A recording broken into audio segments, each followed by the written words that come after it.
Scenario 1. Do you have a health insurance? No. Is it? Okay. Scenario 2. Do you have a health insurance? I have it in my office, so I'm not planning to buy another separately by paying from my pocket. Is it? Is it a good strategy? A big no. Scenario 3. Do you have a health insurance? Yes, I have a health insurance. Is it? Okay. What is your sum assured? Does your policy support the restore benefit? Does your policy support the annual health checkups? What about the waiting periods for pre-existing diseases? And does your policy support the Ayush treatments or the alternative treatments like Ayurvedic, homeopathy, etc.? Wait. I'm asking you too many questions, right? But these are all very important questions. You need to know them. My name is Karthik and I'm going to share you all the critical information you need to know when you are trying to buy a new health insurance policy or you are planning to port from one existing policy to a new policy. And also at the end of this video, I'm going to share you a checklist where you will get an idea on all the important parameters to consider and ask the right questions with your health insurance guy or the third party insurance agent when you are trying to pick a policy which suits you and your family. Welcome to the video. First of all, whether you are healthy, you are having a job, you are having a policy from your job, all these things are uncertain. It is always best to have your own health insurance policy which will act as a safety net during your critical times. Most importantly, you will have your peace of mind and you can focus on critical things than on hospital bills during the critical hours. Now let's get into the important areas you need to understand about a health insurance policy. Determining the ideal sum assured. First of all, what is sum assured? Sum assured is the amount of money your policy is going to give you when you get hospitalized, whether it is 10 lakhs, 20 lakhs, 30 lakhs, 50 lakhs, like that. Based on your financial capacity and your healthcare needs and your lifestyle, these kind of parameters are going to decide how much the sum assured you need to have for as an individual or for your family. These days, in a typical corporate hospitals, 10 lakhs bill is a very common thing. So it is always better to have the maximum money as sum assured. Now we have one very good feature when it comes to this kind of policies, that is the restore benefit feature. If the sum assured is only 10 lakhs, if your policy has a restore benefit feature, then additional 10 lakhs becomes part of it. Means you will have the sum assured as 10 lakhs. Because of the restore benefit, you will get another 10 lakhs. The restore benefit automatically replenishes your sum assured after a claim, ensuring continuous coverage for future needs within 1 year. The restore benefit based on policy guidelines could be once, twice or thrice. It all depends on your policy guidelines. Because assume your sum assured is 10 lakhs, the restore benefit of the same amount of sum assured, like another 10 lakhs, that could happen once within a year, or twice, means 10 lakhs plus 10 lakhs plus 10 lakhs, or thrice 10 lakhs plus 10 lakhs plus 10 lakhs plus 10 lakhs within 1 year. This all depends on the policy guidelines. You need to check when you're picking the health insurance policy, they will let you know how many times you'll get this restore benefit feature. Next, another important criteria, whether it is full pay or co-pay option. Always go with full pay option. In full pay option, entire hospital bill will be taken care by your insurance policy. If it is a co-pay, some percentage of the hospital bill, like could be 5% or 10%, will be paid by the patient. So you might save few thousands of rupees if you opt for co-pay instead of full pay, but that is very risky criteria. Why? Because sometimes assume your policy premium might increase by few thousands of rupees, but if you have a co-pay option of 5% or 10%, for a 5 lakhs bill you might end up paying 25,000 or 50,000 from your pocket. Always go with full pay option. Another important criteria, room rent limit. Most of the policies will keep some restrictions on the room rent. Means if you get hospitalized in a corporate hospital, if the room rent, generally a private rooms these days are at least 10,000 rupees, but if they keep a room rent limit of 5,000, even though your sum assured could be 10 lakhs, but the 5,000, as the room rent limit is 5,000, per day only 5,000 rupees will be paid by the insurance company. The remaining 5,000 rupees has to be paid from your pocket. Always pick a policy where there are no restrictions on the room rent limit. It means you could go for a sharing room or a private room or a suite room. There are no restrictions. As long as the sum assured is there, it will be taken care. Another important criteria, pre-existing diseases waiting period. Generally there will be 3 types of waiting period when you are taking a policy for the first time. Initial waiting period will be for 30 days. Except some major accident, they don't cover anything during the 30-day period. Next is like 2 years or so, like that. So this is the pre-existing diseases waiting period. If you are already suffering from some kind of a lifestyle disease or some kind of a healthcare conditions, you need to wait for 2 years to, if you get hospitalized for that healthcare condition, the policy is not going to cover you. Only after you cover the 2 years period, you get the real benefits. That is why it is always preferred to buy a health insurance policy when you are healthy, so that when you come off age, the policy is going to benefit you. So to keep it simple, any health insurance policy, if you are part of the policy for at least 3 years period without any claims, then you start getting the real benefits of a health insurance policy. Assume you are buying a health insurance policy for 3 years, you are not going to use the policy. From 4th year onwards, your policy you can leverage all the good features of your policy. On top of it, there will be a waiting period for specific diseases. You need to check about that as well. So there will be initial waiting period, there will be pre-existing conditions waiting period, there will be some waiting period for certain diseases which you need to check. It changes from policy to policy. Another important criteria to consider is there will be limitations on the maximum amount payable for certain health conditions. Take for example, there's a slip disc. Suddenly you go to a hospital and you get it operated. But end of the operation, what you realize, though the operation expense was 3 lakhs, you might have got only 2 lakhs, though your sum assured was 10 lakhs. So there are these kind of conditions in certain policies, not every policy. You need to check before itself for these kind of diseases or conditions, health conditions. Is there a limit on the maximum amount payable to as part of the hospitalization? So don't forget to check about these kind of things. I think this is called the sub-diseases limit. Next is the zoning and hospital network, or you can also call it network hospitals. First, let me explain what is this zoning concept. Generally, in certain policies in India, they have divided into multiple zones, like North Zone, South Zone, or Zone 1, Zone 2, Zone 3, where Zone 1 covers the metropolitan cities, whereas Zone 2 covers the Tier 2, Tier 3 cities, so on and so on, like that. So always ensure pick a policy where all the hospitals from all the zones are covered, because you never know how far you need to travel to get the best of healthcare treatment done. So though your policy premium might come down few thousands of rupees, saying that you are confined to Zone 2 hospitals, never opt for that. Always go for a policy where all the network hospitals in India are covered, irrespective of their zone. Claim settlement ratio. That is an important metric when you are trying to consider taking a policy from XYZ company. The company's claim settlement ratio should be at the best, means at least more than 96-97%. This you can compare with other insurance companies, how is their claim settlement ratio.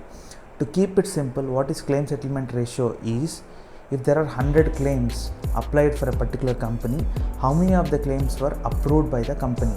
Whether 96% of them, mean 96 out of 100 or 97 out of 100. The lower the claim settlement ratio, it is not that reliable a company to go with. It is better to go with companies which have better claim settlement ratio. Now comes the point. From where will you get to know the claim settlement ratio? This data will be available in the Google if you search in the right forums. Okay, or you can ask your insurance company or the insurance agent. He will share you the claim settlement ratio of all the companies for a particular year. This has been taken care by a third party organization. Another important factor is no claim bonus. What if you have taken a health insurance policy and you are not claiming, you are not using the health insurance policy, being you are healthy or you have some other hospital, some other insurance policy from your office. So there will be a no claim bonus. The no claim bonus could be 50% of your sum assured. Assume you have 10 lakhs premium, you didn't claim any policy in the particular year, then in the next year your sum assured, you get a 50% of no claim bonus. It becomes 10 lakhs plus 5 lakhs, total 15 lakhs. Sometimes the no claim bonus could be 100% of your sum assured as well. So try to question your third party insurance agent or the insurance company, what is the no claim bonus you are going to get when you are maintaining a healthy lifestyle. You are not using the health insurance policy each year. Then there's something also called as cumulative bonus. So in certain policies, whether you use your health insurance policy or not, you will get some amount of cumulative bonus when you are paying for the policy for multiple years. You can check about this option as well. No claim bonus is different thing. Again, cumulative bonus is different thing. No claim bonus you would only get when you are not making any claim. Cumulative bonus you can get even if you are making any claim. So you can check about this feature as well with your respective insurance company. Pre and post hospitalization expenses.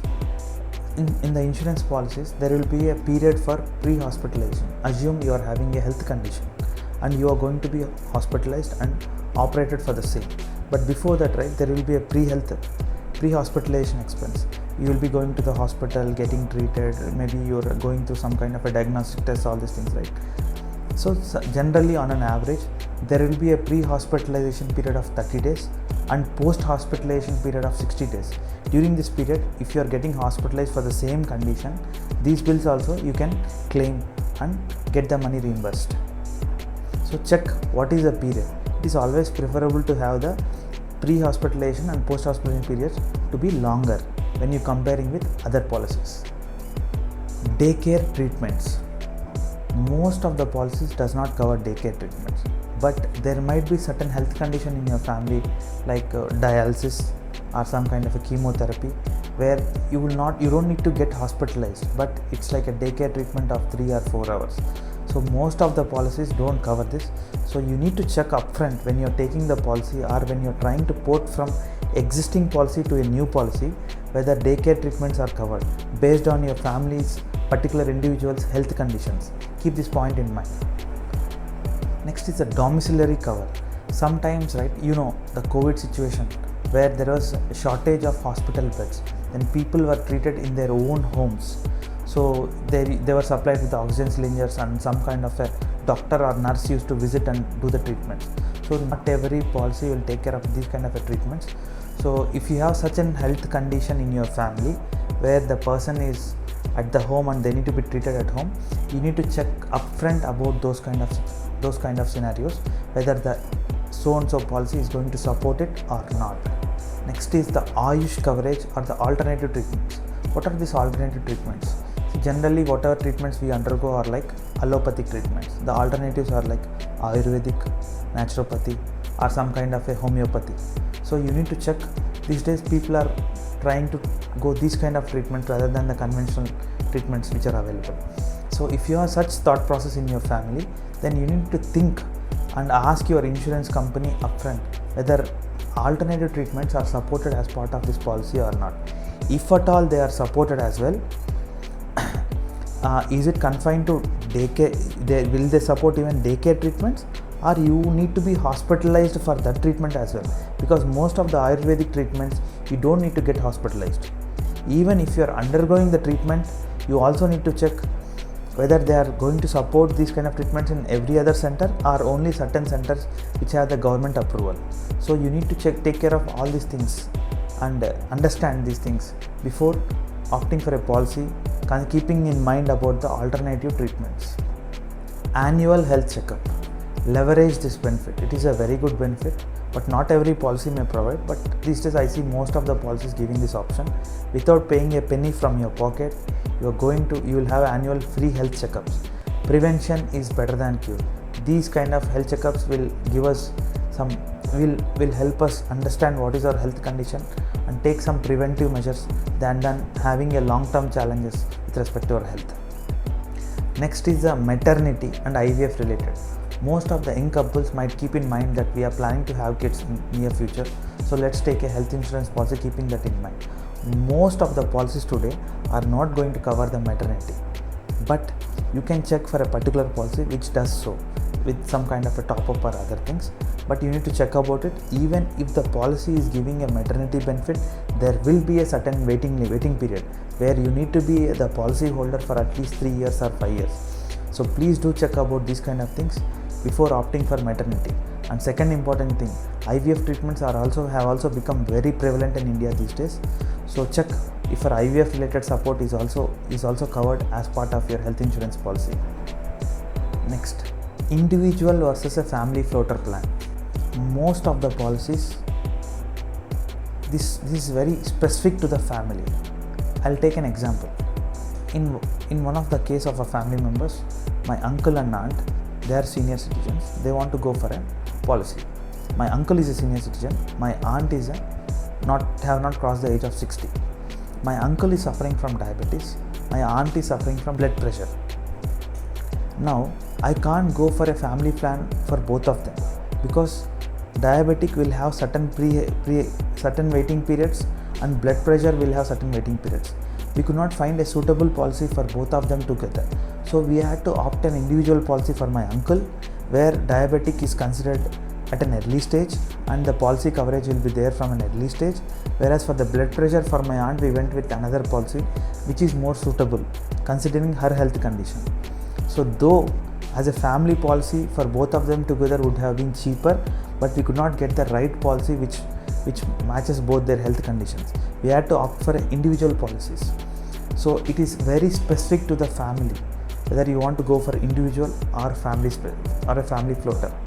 Generally family floaters are cheaper and all the family members, whomever is unhealthy can only leverage that sum insured, whereas in case of individual plan the sum assured is specific to the specific to that individual, and obviously the individual plans are costlier. So it is always preferable for a young family to have a family floater plan and start having a health insurance at an early stage of their life. Another final thing, doctor consultations. Doctor consultations during when you are not hospitalized. So most of the policies does not cover this because it's a very common thing that people go to the doctors without hospitalization very frequently within a year. So most of the treatments does not cover that. If you are very specific about getting it covered even for a regular health checkups or doctor consultations, you need to check with the with the insurance company whether they are going to cover the doctor consultations as well or not. Finally, I'll share you the list of important things you need to consider. I'm going to provide the checklist in the description as well. So you can make use of this checklist and take a decision whether is it the right policy as per your family needs or not, because this checklist is going to help you in asking the right questions and getting all the important information when you are picking the policy. Even if you are having a policy, you can check your insurance company whether for the existing policy all the questions all the important things as part of the checklist. You can get the information and take a decision whether is it still good to continue with the existing policy or you need to port to a new policy as per your family healthcare needs. If you like the content of this video, please do like, subscribe and share. Thank you so much. Have a good day.